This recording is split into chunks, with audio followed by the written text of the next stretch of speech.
जैसा कि मुकेश सहनी है, जो सहनी समाज के लोग हैं वो इतने कम आबादी को होल्ड करते हैं, लेकिन जो मुसलमान समाज है ये लगभग 17% पूरे बिहार में होल्ड करते हैं। तो मुकेश सहनी जो कहते हैं कि अगर हम गठबंधन में शामिल होते हैं तो हमको फलना पद चाहिए। हालांकि इतना छोटा उसका ये है परसेंटेज होल्ड करने वाले वो समाज के लोग हैं, लेकिन मुसलमान जब 17% होल्ड करने वाले लोग हैं, तो ये जब वो इंडिया गठबंधन को पत्र लिखते हैं तो इनको क्यों शामिल नहीं किया जाता है और इनको बोला जाता है अगर आपको भाजपा को हराना है तो एक काम कीजिए कि आप जो चुनाव नहीं लड़ने पर विचार कीजिए। तो आप इसमें जो आपका आरजेडी सांसद है मनोज झा, आप उसको क्या कहना चाहेंगे? देखिए, मनोज झा ने जो बात कहा है कि चुनाव मत लड़िए, भाजपा को हराना है तो ये उनकी बेसर पैर की बात है। उनको इस किस्म की बात नहीं करना चाहिए।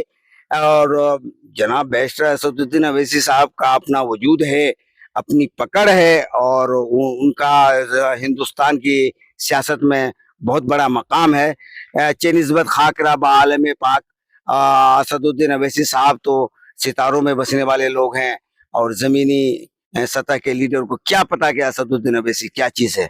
रही बात कि मुस्लिम क़यादत की बात आपने कही कि साहनी के बारे, जिनकी आबादी 1% है, और वो बोलता है कि अगर हम जीत करके आए तो हमको डिप्टी सीएम बनना है।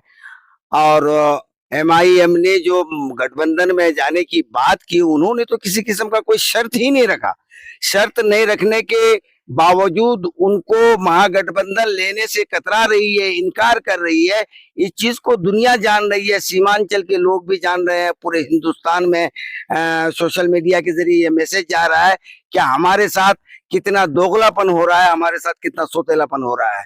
रही बात हमारी आबादी की, तो हमारी आबादी 18% है।